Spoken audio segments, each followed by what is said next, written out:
അതേപോലെ ജോൺസൺ മാഷിൻ്റെ മായാമയൂരല്ലേ, അയ്യോ മായാമയൂരം. അത് സ്റ്റേറ്റ് അവാർഡ് കിട്ടി. മറ്റേ രണ്ടുപേർക്ക് കിട്ടി, അവർക്ക്. എനിക്ക് കിട്ടിയില്ല അത്ര. അപ്പോൾ കണ്ണീർ പൂവിനും എനിക്ക് കിട്ടിയില്ല. ഒക്കെ എനിക്ക് കിട്ടേണ്ട ലിസ്റ്റിൽ പെട്ടതാണ്. കണ്ണീർ പൂവിന് കിട്ടാം. അതാണ് മായാമയൂരത്തിന് മ്യൂസിക്കിന് കിട്ടി, പാടിയതിന് കിട്ടി, എനിക്ക് മാത്രമേ ഉള്ളൂ. അത് രസമുള്ള പാട്ടല്ലേ. രസമുള്ള പാട്ട്. അതിൽ ശ്രീകുട്ടനെ കൊണ്ട് വെറൈറ്റി ആയിട്ട് പാടിച്ചു ആ പാട്ട്. വ്യത്യസ്തമായ പാട്ട്. വ്യത്യസ്തമായ ശ്രീകുമാറിന്റെ അങ്ങനെ ഒരു 1-2 പാട്ടുകളേ അത്രേ ഉള്ളൂ. ഏറ്റവും നന്നായി പാടിയ അയാളുടെ വോയിസ് ഒക്കെ നല്ലതായിട്ട് എടുത്തു. കുറേ നേരം പഠിച്ചെടുത്തു. അതിൽ ആശാമരാളം, ആശാമരാളം, അതെ, താളമേകി. അതെ. അത് ആശാമരാളം എന്ന് പറയുമ്പോൾ കറക്റ്റ് മലയാളങ്ങളുടെ നടപ്പുണ്ടല്ലോ, ശരിക്കും അതിനുള്ള താളം ഉണ്ടല്ലോ, അരയന്നങ്ങളുടെ നടപ്പ്. ആശയുടെ മലയാളമാണ്. അതിങ്ങനെ നടക്കുമ്പോൾ അതിൻ്റെ താളമാണ് മായാമയൂരം പീലി നിർത്തി ആശാമരാളം താളമേകി. അങ്ങനെയാണ് അങ്ങനെയാണ് അതിൻ്റെ മ്യൂസിക്കാണ്. മ്യൂസിക്കാണ്. അത് പാടിയിരിക്കുന്നതും ഭയങ്കര രസമല്ലേ സാറേ. ജോൺസൺ എന്ന് പറഞ്ഞത് മലയാളത്തിലെ 1-ാം നമ്പർ ആളാണ്. അർത്ഥം സിനിമയിലെ ഭയങ്കര അതെ, അതിൽ ചില ടിപ്പിക്കൽ ചില സാധനങ്ങളുണ്ട്. അതിൽ ഒരേ ലൈൻ തന്നെ പല ട്യൂണുകൾക്ക് ഉപയോഗിച്ചത്. ശ്യാമാംബരം നീളെ മണിമുകിലിനുള്ളിൽ തൊടിയുണരും നേരം തിങ്കൾ കലമാനോടുമ്പോൾ ദൂരെ കണ്ടാൽ മനമലിയും ചന്ദ്രകാന്തക്കല്ല്. പ്രണയവും ചന്ദ്രനും ചന്ദ്രകാന്തക്കല്ലുമായിട്ടുള്ള അതേ അടുത്ത ട്യൂണ് ഇത് തന്നെയാണ് ആ പാടി. ദൂരെ കണ്ടാൽ മനമലിയും ചന്ദ്രകാന്തക്കല്ല്. അത് സാറിനെ നമ്മൾ കഷ്ടപ്പെട്ട് രണ്ടാമത്തെ വരി എഴുതും. ഞാൻ പറഞ്ഞു ഇതന്നെ ആ വരി തന്നെ നമുക്ക് ഉപയോഗിക്കാം. ആ ജോൺസണും പറഞ്ഞു അതന്നെ. അപ്പോഴേക്കും അതിന്റെ ആ റിപ്പീറ്റേഷൻ ഭയങ്കര സുഖമാണത്. നല്ല അത് കേൾക്കാൻ വേണ്ടി നമ്മൾ തീർച്ചയായിട്ടും അതാണ്. ദൂരെ കണ്ടാൽ മനമലിയും ചതയമന്ത്രചിന്ത്. അതാണ് ഇതൊക്കെ അതിന്റെ സൂത്രമാണ്.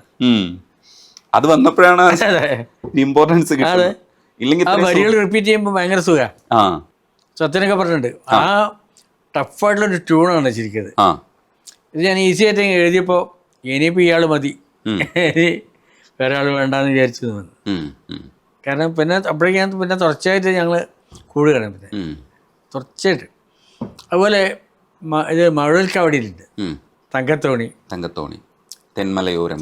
അതൊക്കെ ഈ ഇതല്ലേ വിരോധോക്തിയല്ലേ. തങ്കത്തോണി തെന്മലയോരം കണ്ടു, പാലക്കൊമ്പിൽ പാൽക്കാവടിയും കണ്ടു. കേട്ടാത്തൊന്നും അവിടെ ഇത് കണ്ടതിന് വിധം എന്താണ്, പക്ഷേ അത് നിലാവാണ്. പാലക്കൊമ്പിൽ പാൽക്കാവടിയും കണ്ടേ കന്നീലക്കുമ്പിളിൽ മുള്ളില്ല പൂവുണ്ടേ ഇടനെഞ്ചിൽ തുടിയുണ്ടേ തുടികൊട്ടും പാട്ടുണ്ടേ കരകാട്ടം കാണാൻ എന്നെത്താനുണ്ട് തങ്കത്തോണി. അങ്ങനെ മൂടാതെ അത് ശരിക്കും ആദ്യം വേറെ എന്തോ ഒരു വാക്കാണ് എഴുതിയിരുന്നത്. സത്യം പറഞ്ഞു നമുക്ക് നിങ്ങൾക്ക് കുറച്ചുകൂടി നല്ല വാക്ക് കിട്ടും. ഇത് ആദ്യത്തെ വാക്കിലാണ് നമ്മൾ കയറി പിടിക്കുക. കുറച്ചുകൂടി നല്ല വാക്ക് കിട്ടും നോക്കാം പറഞ്ഞു ഞാൻ ഇത് തങ്കത്തോണി വന്നപ്പോൾ ഇതാണ് ഓക്കെ. രസമുള്ള ഭാവനയല്ലേ. തെന്മലയോരം കണ്ടു, തങ്കത്തോണി, പക്ഷെ പാൽക്കാവടി കൂടിയാണ് കണ്ടത്. രണ്ടിടത്തും നിലാവാണ്. വിരോധോക്തിയാണ്. അത് രസമുള്ള സംഭവം. നീലരാവിൽ ഇന്ന് നിന്റെ താരസാരമിളകി. നീലരാവിൽ കുടുംബസമേതം അസാധ്യപ്പെട്ടു നിന്റെ താരഹാര ഇളകി കുടുംബസമേതം. അത് ആദ്യം പാടാൻ വന്നത് നമ്മുടെ മോളാണ്, നമ്മുടെ പിന്നെ മിൻമിനി. അന്ന് അതിൽ മിൻമിനിക്ക് വേറെ പാട്ടുമുണ്ട്. അപ്പോൾ ഇത് ആദ്യം നോക്കാമെന്ന് പറഞ്ഞിട്ട് ട്രാക്ക് റെഡിയാക്കാമെന്ന് പറഞ്ഞിട്ട് ആദ്യം ഈ മോളെ പഠിപ്പിച്ചു. അവൾ പാടുമ്പോൾ അപ്പോഴാണ് രാജാമണിയൊക്കെ ഉണ്ടായത്. രാജാമണി അസ്ഥി എന്ന രാജാമണി. അപ്പോൾ രാജാമണി പറഞ്ഞു ഇവള് ഭയങ്കര സൂപ്പർ ഹിറ്റാണ് ഇപ്പം എന്ന്. ആദ്യത്തെ പാട്ട് ചിന്ന ആശ അതാണ് സൂപ്പർ ഹിറ്റ്. ഞാൻ പറഞ്ഞു അത് ഇവളാണോ, ചെറിയ മോള് ഇവള്. അതെ അസാധ്യമായിട്ട് പാടി. എന്നിട്ട് ഇത് പാടി കേട്ടപ്പോഴേക്ക് അടിപൊളി. പിന്നെയാണ് ദാസേട്ടൻ വന്ന് പാടിയത്. ശ്യാമരാജിയിൽ സൗരഭങ്ങളിൽ രാഗപൂരമാർന്നു വീഴുമാരവങ്ങളിൽ. അതെ അടിപൊളി പാട്ടായിരുന്നു. അലർശര പരിതാപം കേൾപ്പൂ ഞാൻ കേൾപ്പൂ അഴകിൻ തര തരര തര തരര. അതൊക്കെ ടഫാൻ ട്യൂണ്, പക്ഷെ അതൊക്കെ ഈസിയായിട്ട് വന്നത്. നല്ലൊരു സോങ് ആയിരുന്നു. നീലരാവിലോ സദ്യ പാട്ട, എൻ്റെ ജോൺസനെ മറക്കാൻ പറ്റാത്ത പാട്ട്. അതെ, ജോൺസൺ മാഷിന്റെ അയ്യോ ഏറ്റവും നല്ല പാട്ടുകൾ ഒരെണ്ണം കണ്ടുപിടിക്കാൻ പറഞ്ഞ ഇത് കണ്ടുപിടിക്കാൻ ആദ്യം പിടിക്കാം. അതെ, ശ്യാമാംബരം. എന്താ പറയാ, ആവർത്തിച്ചിങ്ങനെ പാടിക്കൊണ്ട് നടക്കാൻ ഇഷ്ടപ്പെടുന്ന പാട്ടുകളാണ്. അങ്ങനെ നമുക്ക് പാടാൻ പാടാണ്, പിന്നെ ഇല്ല പാടാൻ തോന്നിയാൽ തന്നെ നല്ലതായി. അതെ, പാട്ടുണ്ട് എന്നുള്ളതാണ്. അതെ. അതേപോലെ സാറേ വേണുഗോപാല് പാടിയ ആകാശഗോപുരം, കളിക്കളത്തിലെ പാട്ട്, ആകാശഗോപുരം പൊന്മണി മേടയായി, അതിൽ മുഴുവൻ ഇയാളുടെ കളികളാണ് ശരിക്കും. അതെ, സൂത്രങ്ങളാണ്. അയാളുടെ യാത്രകളും പ്രണയവും ശോഭനയായിട്ടുള്ള ഭയങ്കര രസമായിട്ടുള്ളൊരു സൂത്രമാണ് അതിലത്തെ എല്ലാം. അതിൽ ഈ നമ്മൾ ശരിക്ക് മുരളിപക്ഷത്തെ ഉണ്ടാവുക. അതെ അതെ. പാവം അയാൾ എന്ത് ചെയ്തു, ഒരു കുറ്റം ചെയ്ത് അയാൾ ഇങ്ങനെ അനുഭവിക്കുക. പക്ഷെ ശരിക്കും കള്ളന്റെ കൂടെ ആയിരുന്നു നമ്മളെ കള്ളന്റെ കൂടെ ആയിപ്പോയി. അതെ, ശരിക്കും അയാളാണ്. മറ്റേയാളാണ് നായകൻ. പക്ഷെ അതെ, നല്ലൊരു സിനിമയായിരുന്നു, നല്ല തീമായിരുന്നു. മഴൽക്കാടിയിൽ മൈനാകപ്പൊന്മുടിയിൽ പൊന്നുരുകി തോയിപ്പോയി. അതിന് വിഷ്വൽ ഭയങ്കര രസമായി. ഈ മൈനാക പൊന്മുടി എന്നൊക്കെ പറയുമ്പോൾ ഇതിലെങ്ങനെയാ വെച്ചാൽ ഈ മൊട്ട തലയിൽ കളഭം പൂശുന്നതാണ്. ഒന്ന് കണ്ടു നോക്കോ. അതെ, പൊന്നുരുകി തോയിപ്പോയി. ഭയങ്കര അതിനൊരു കോൺട്രാസ്റ്റ്. ചന്ദനം. അതെ, ചന്ദനം ഇങ്ങനെ പഴനി മലയിൽ. അതെങ്ങനെ വന്നു? യാദൃച്ഛികമായി വന്നതാണ്. അതെ, യാദൃച്ഛികം. അതങ്ങനെ വന്നിട്ട്, പക്ഷെ അതിന്റെ വിഷ്വൽ പുള്ളി അങ്ങനെ കണ്ടെത്തിയ. പക്ഷെ അത് ഭയങ്കര സംഭവമല്ലേ, ഒരിക്കലും നമ്മൾ എക്സ്പെക്ട് ചെയ്യില്ലല്ലോ. ഭയങ്കര സംഭവം, ഞെട്ടിപ്പോയി. ഞാൻ തന്നെ ഞെട്ടിപ്പോയി.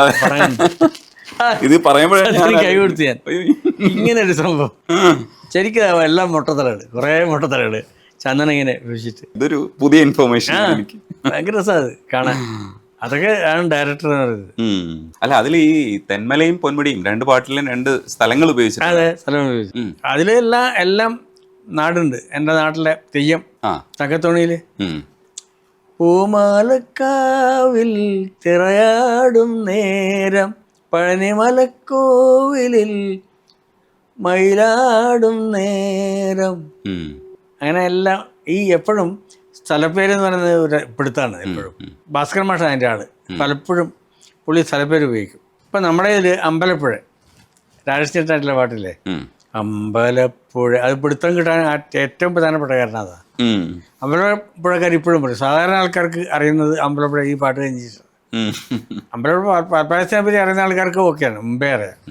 പക്ഷേ സാധാരണ ആൾക്കാർക്ക് അമ്പലപ്പുഴ ഉണ്ണിക്കണ്ണനോടു നീ എന്തു പരിഭവം മെല്ലയോതി വന്നു, കൽവിളക്കുകൾ പാതിമെന്നി നിൽക്കവേ എന്തു നൽകുവാൻ എന്നെ കാത്തു നിന്നു നീ.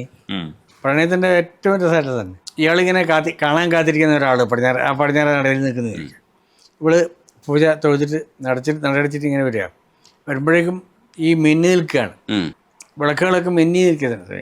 അപ്പോൾ വരുമ്പം നീ എന്താണ് പറഞ്ഞ അവിടെ പോയിട്ട് മൗന ചുംബനങ്ങളും പങ്കുവെക്കുവാൻ ഓടി വന്നത് ഞാൻ രാഗചന്ദനം നിന്റെ നെറ്റിയിൽ തൊടാൻ ഗോപകന്യകയായി ഓടി വന്നതാണ് ഞാൻ. നാലാളറിയെ കൈപിടിക്കും നാടകശാലയിൽ ചേർത്ത്. നാടകശാല അവിടുത്തെ നാടകശാല അതുണ്ടല്ലോ, വേറെ അർത്ഥമുണ്ടല്ലോ. അവിടുത്തെ നാടകശാലയിലാണ് ഈ സദ്യ, നാടകശാല സദ്യയൊക്കെ ഇല്ലേ, ഫേമസ് ആണ് അമ്പലപ്പുഴ. അവിടുത്തെ നാടകശാല തിരുനാടകശാലയിൽ ചേർന്നു നിൽക്കും. അത് തിരുനാടകശാല പുറത്തു പോവാ. ഭഗവാന്റെ നാടകശാലയിൽ നമ്മൾ ഒരു നാലാളരെ കൈപിടിച്ച് കഴിഞ്ഞാൽ പിന്നെ നമ്മൾ ഒന്നായി. അങ്ങനെ ഒരു അർത്ഥം, അങ്ങനെ അർത്ഥമുണ്ട്. ഇത് അവിടുത്തെ നാടകശാല അർത്ഥം. നാടകശാല സദ്യ ഫേമസ് ആണ് അമ്പലപ്പുഴ. പക്ഷെ അതിൽ തിരുവും കൂടെ ചേർക്കുമ്പോൾ വൈഡായി വലിയ ഭഗവാന്റെ നാടകശാല എന്ന് എടുത്താൽ മതി. അതെ, എടുത്താൽ അങ്ങനെ എടുക്കാം. രണ്ടർത്ഥത്തിൽ വേണമെന്നുള്ളവർക്ക് അമ്പലപ്പുഴയായിട്ട് എടുക്കാം. അതെ, അതർവൈസ് നമുക്ക് അതാണ് അത് ഭയങ്കര സംഭവം. അതാണ് അമ്പലപ്പുഴ ഭയങ്കര കുഞ്ചനമ്പ്യാരും ഒക്കെ ആയിട്ടുള്ള ഒരുപാട് ഓർമ്മകളുടെ ഒരു സ്ഥലമാണ്. കുഞ്ചനമ്പ്യാരുടെ തട്ട് ഇതുണ്ടല്ലോ, കളിത്തട്ടുണ്ടല്ലോ, ആദ്യമായിട്ട് തുള്ളൽ നടത്തിയിട്ടുള്ള അത് അവിടെ തന്നെ ഉണ്ട് ഇപ്പോഴും. പോയിട്ടില്ല അമ്പലപ്പുഴ? പോയിട്ടുണ്ട്. അതെ, നേരെ നമ്മൾ കിടക്കുന്ന സ്ഥലത്ത് അടുത്ത ഭാഗത്ത് ഒരു കളിത്തട്ടുണ്ട്. അത് കുഞ്ചത്തമ്പിയാരുടെ എടുത്തിട്ടാണ്. ഭയങ്കര ഒരു ഇമോഷൻ ആകുന്ന സാധനമാണ്. എം ജി രാധാകൃഷ്ണൻ സാറ് നന്നായിട്ട് ചെയ്തിട്ടുണ്ട്. രാജേട്ടൻ, പിന്നെ ചിത്ര, ശ്രീകുമാർ, പിന്നെ പ്രിയനാണ്. ഇവരൊക്കെ ഈ അമ്പലപ്പുഴയായിട്ട് ബന്ധപ്പെട്ട ആൾക്കാരാണ്. പ്രിയനൊക്കെ അവിടെ ബന്ധപ്പെട്ട ആളാണ്. അമ്പലപ്പുഴയാണ് നാട്. അപ്പൊ എല്ലാം കൂടെ അത് ഒത്ത പാട്ടാണ്. ഒത്ത പാട്ട്. പടവും സൂപ്പർ ഹിറ്റ്, പാട്ടും ഹിറ്റ്, ലിറിക്കും ഇതായിട്ട് ബ്ലെൻഡായി. അന്ന് ഞാൻ പറഞ്ഞു ഇത് സൂപ്പർ ഹിറ്റ് ആയിരിക്കും എന്നാണ്. ആ ബ്ലെൻഡായി കഴിഞ്ഞിട്ട് എനിക്ക് എൻ്റെ വീണ ഒക്കെ അവസാനത്തെ വീണയൊക്കെ വീണയിൽ അവസാനിക്കുന്ന പാട്ട് അതൊക്കെ എടുക്കുമ്പോൾ ഞാൻ ഉണ്ടായിരുന്നു അവിടെ. രാധാകൃഷ്ണൻ സാറ് നല്ലൊരു, അപ്പോൾ ഈ ഭയങ്കര ഗ്രേറ്റ് ആയിട്ടാണ്.